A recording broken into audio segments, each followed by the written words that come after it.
Most people live their entire digital lives on the surface web, social media, search engines, streaming platforms.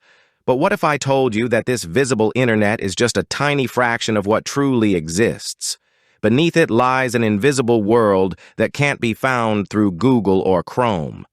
This hidden realm is known as the dark web. It's a place built on encrypted networks where users hide their identities and operate in total secrecy. Some use it to expose government corruption. Others use it to sell forbidden things. And many simply lurk in the shadows, watching. This isn't just the internet with a darker theme. It's an entirely different universe, governed by anonymity, danger, and mystery. Welcome to Dark Web Archives, where we uncover the most unsettling, controversial, and fascinating stories buried beneath the digital surface.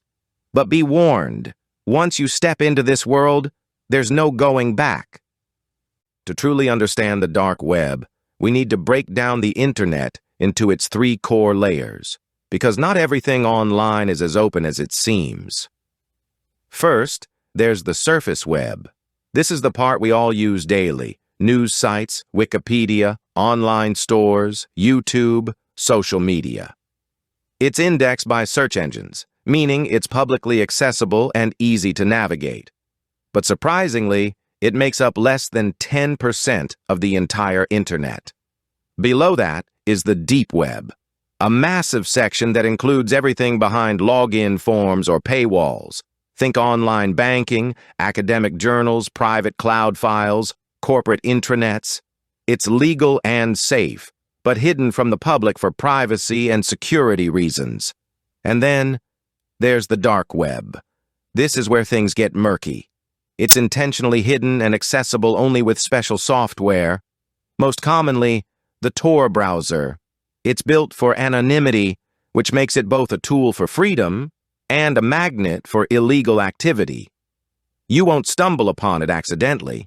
There's no Google, no traditional navigation, just directories, random strings of text for site names, and constant uncertainty. For some, it's a sanctuary.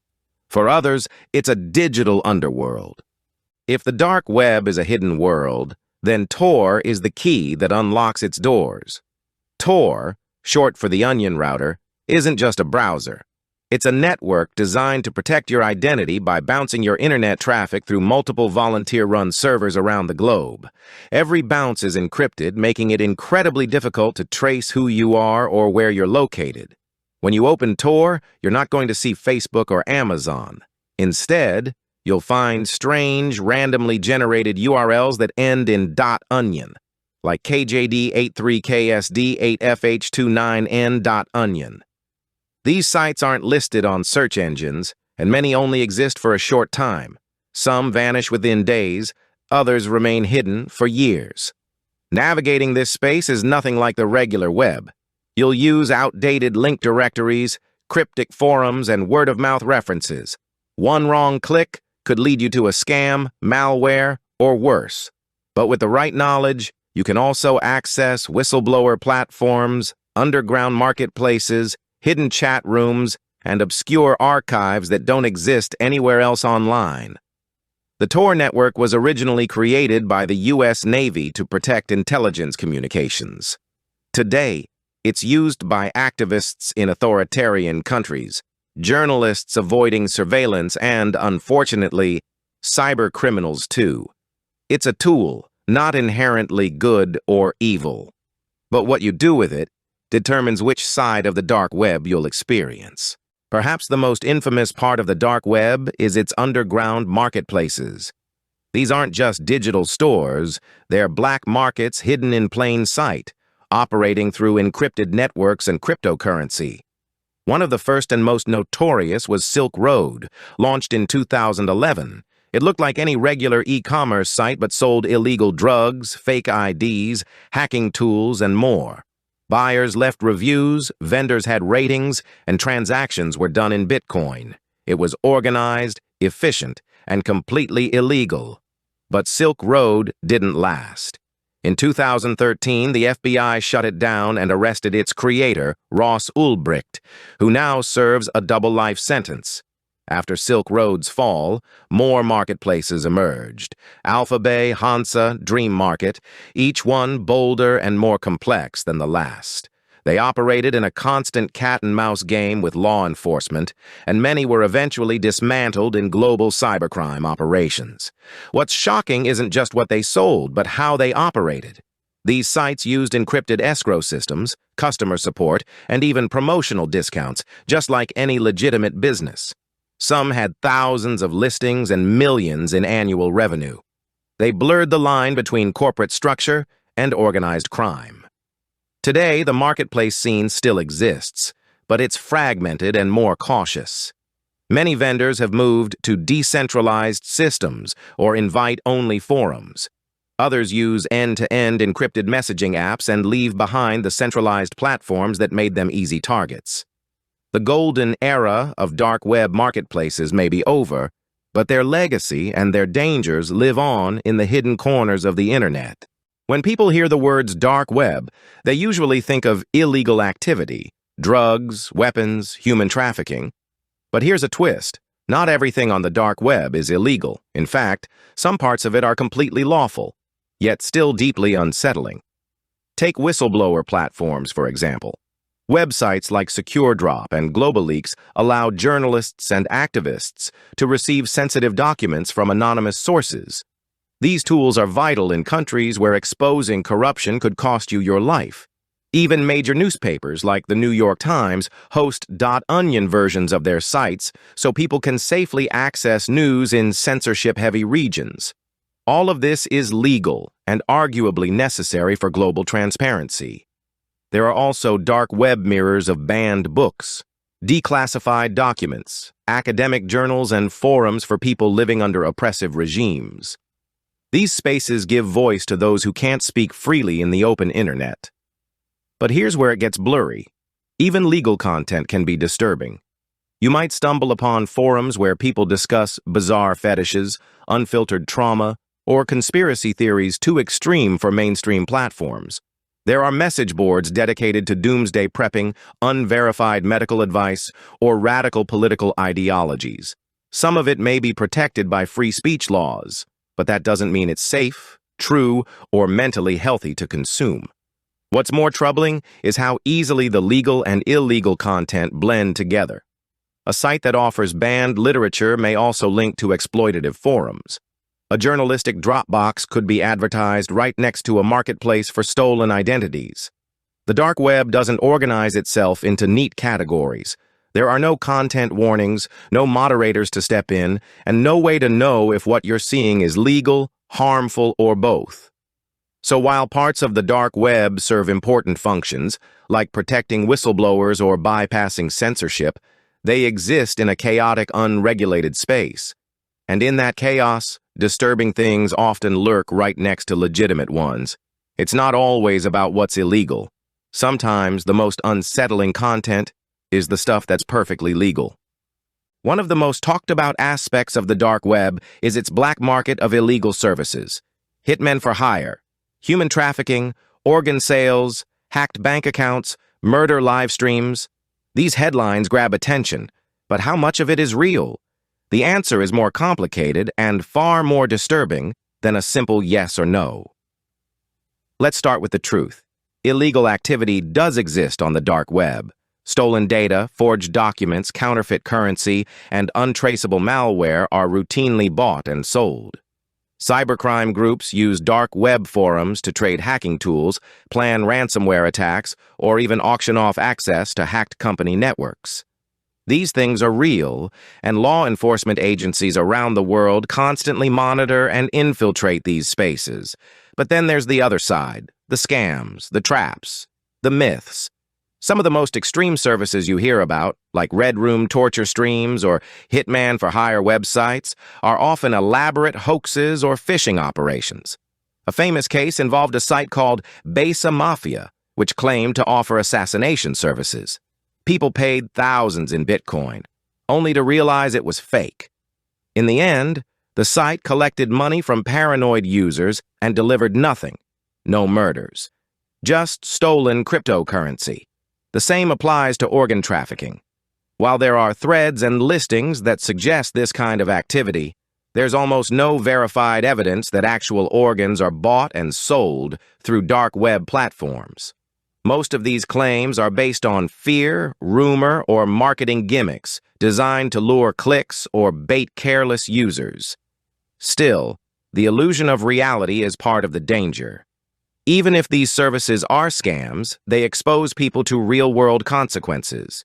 Users have been arrested simply for messaging these vendors or attempting to make illegal purchases. In some cases, the vendor is actually law enforcement running a sting operation. And for every obvious hoax, there are moments where things feel just real enough to blur the line. A listing for hacked surveillance footage, a chat room claiming to sell stolen passports, a user offering ransomware as a service. You may not be able to verify it until it's too late. So, are the illegal offerings real? Some absolutely are, others are bait, and some exist in a gray zone too dangerous to explore.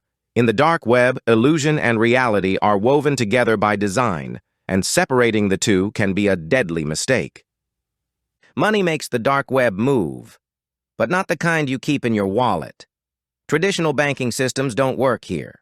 Credit cards are traceable. Bank transfers leave a paper trail. What fuels the dark web is cryptocurrency, especially Bitcoin and Monero. These digital currencies allow transactions to happen without banks, names, or physical locations involved. That's why they became the preferred method of payment for both legal and illegal dark web activity. Bitcoin was the original go-to. It's decentralized and pseudonymous, meaning transactions don't show your name, but everything is recorded on a public ledger called the blockchain. With the right tools, investigators can trace that ledger and often connect wallets to real identities. In fact, several major dark web busts, like the takedown of Silk Road and Alphabay, happened because law enforcement traced Bitcoin payments. So while Bitcoin feels anonymous, it's not truly invisible. That's where Monero comes in. Unlike Bitcoin, Monero is built for true anonymity. Its blockchain is private, meaning transaction histories are hidden and users' identities are nearly impossible to trace. That's why Monero is often used today for the most sensitive transactions on the dark web: ransomware payouts, illegal service contracts, and black market deals. But it's not just about paying, it's about laundering. Vendors often use mixers or tumblers, tools that scramble cryptocurrency through multiple wallets to make it harder to trace. Others convert coins across blockchains or use privacy coins like Zcash or Dash to further hide their digital footprint. Still, anonymity isn't guaranteed. Many users slip up. They reuse wallet addresses, use exchanges that require ID, or leak IP data while browsing. And once law enforcement identifies just one weak link, one exposed user, they can follow the chain to uncover networks, transactions, and even identities. Cryptocurrency gives a powerful illusion of privacy, but that illusion can shatter quickly. The dark web thrives on trustless systems, where you don't know who you're paying and you're never 100% sure you'll get what you paid for. In this world, money isn't just currency. It's a tool, a shield, and a weapon. And while cryptocurrency built the foundation of dark web commerce, it's also becoming one of the reasons many criminals get caught. Beyond the marketplaces and anonymous transactions lies the true heart of the dark web, the forums and communities. These are not storefronts. They're digital gathering places where ideas are exchanged, secrets are shared, and entire subcultures thrive in total obscurity. Unlike public platforms like Reddit or Discord, dark web forums operate in private, often invite-only spaces. Many require encryption keys, custom captchas, or proof of trust just to enter. Some hide behind layers of Tor authentication. Others vanish and reappear under new names to avoid detection. Inside, users don't go by real names. They use aliases, often with reputations built over months or even years. Topics vary wildly. There are forums dedicated to hacking techniques, where users trade zero-day exploits or sell malware kits. Others focus on fraud, teaching newcomers how to clone credit cards, forge documents, or bypass identity checks. There are entire communities built around counterfeit goods, drug chemistry, cyber stalking, surveillance tools, and more. Some share detailed guides on how to stay anonymous, erase digital footprints, or build a new online identity from scratch. But not every forum is about crime. Some serve whistleblowers, political dissidents, or exiled journalists. Others are strange niche communities, obsessed with philosophy, conspiracy theories, or disturbing forms of art and literature you'd never find on the surface web. Some of these users come seeking connection, validation, or simply a space where their thoughts can't be judged or removed. What's most chilling is the tone in these communities. There's no moral filter. People openly discuss things that would be banned or criminalized anywhere else. The language is coded, the trust is low, and paranoia runs deep. Users often double encrypt messages, destroy accounts after every transaction, and even embed malware in forum images to spy on others. And yet these forums are often incredibly organized, with moderators posting rules, verification systems, and member hierarchies. In some ways, they resemble secret societies more than internet message boards. This is where trends begin, where cybercrime is taught, where ideologies take root. These communities are the veins of the dark web, pulsing with the ideas and technologies that later spill into the surface world.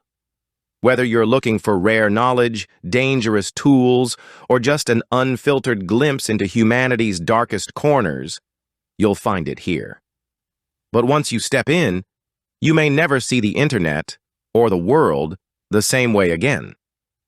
One of the strangest and most unsettling aspects of the dark web is the presence of hidden archives and lost files, vast digital graveyards of forgotten data, abandoned websites, and content that was never meant to be seen. These aren't marketplaces or forums. They're more like ancient ruins, fragments of the internet's darker history decaying in silence. Many of these archives contain massive dumps of leaked information, government documents, corporate data breaches, surveillance footage, hacked email accounts, and private messages from long-deleted platforms. Some are whistleblower drops meant to expose corruption. Others are simply collections of stolen data, sold or shared without context. But it goes deeper. There are entire repositories of forbidden books, banned research, censored political texts, and blacklisted scientific studies. Some of it is rare, some is disturbing, and some of it feels like it shouldn't exist at all. PDFs with unreadable titles, research papers with redacted footnotes, and videos with unknown origins. You may come across broken links, empty pages, or files labeled only with numbers or symbols. Many of these sites are no longer maintained, just ghosts floating in the network, left behind by people who either disappeared or were forced offline. Other times, you'll find collections of deeply personal content, diaries, therapy transcripts, old blogs, hacked, dumped, and exposed to anyone who finds them. These archives are rarely organized. There's no search engine, no metadata, and no reliable index. You navigate by instinct, rumor, and trial and error. And the deeper you go, the more cryptic it becomes.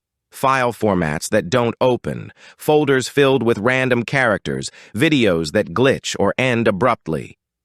What makes it so eerie is the lack of explanation. No one tells you why this content is here, who posted it, or what it really means. You just find it, and decide for yourself if you want to open it.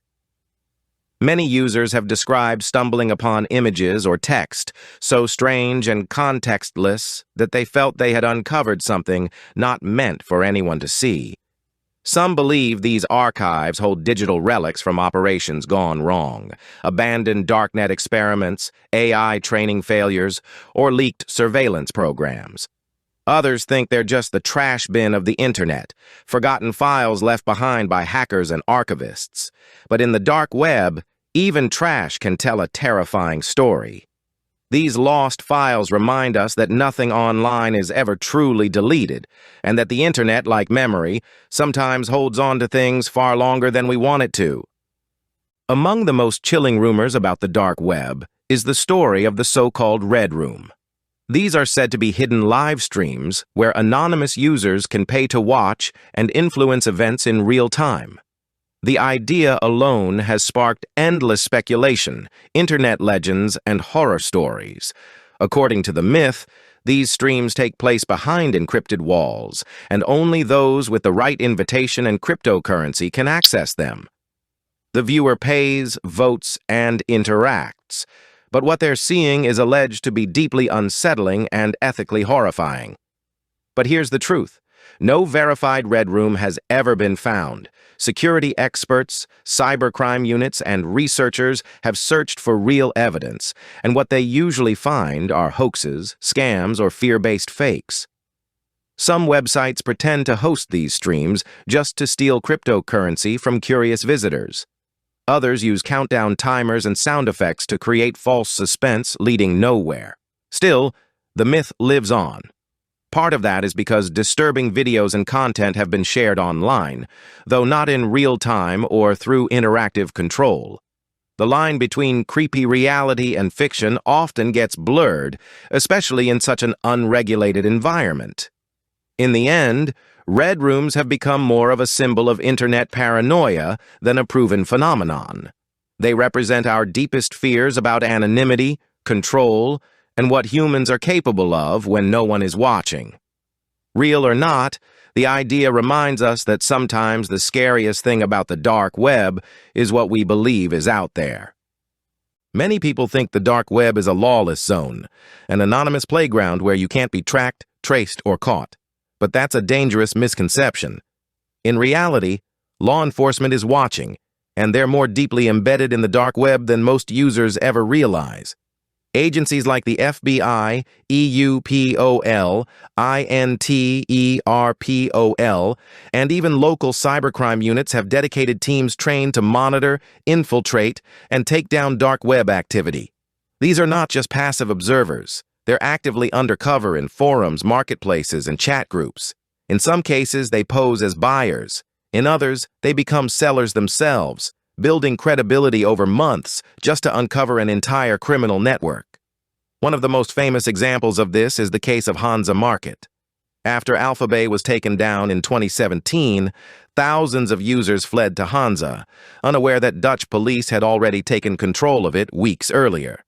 For nearly a month, authorities operated the site silently, recording user data, tracking transactions, and collecting digital footprints. By the time Hansa was shut down, investigators had built profiles on thousands of buyers and vendors. But surveillance doesn't stop with marketplaces. Law enforcement uses a combination of techniques, blockchain analysis, packet sniffing, server seizures, and metadata tracking to connect anonymous actions with real-world identities.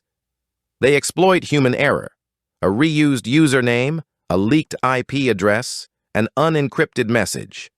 And increasingly, governments are developing tools to de-anonymize Tor traffic itself. While Tor is extremely secure, it's not bulletproof. If you're unlucky enough to use a compromised entry or exit node, your anonymity could be broken without you ever knowing. Agencies also monitor cryptocurrency transactions, especially Bitcoin. While it's often called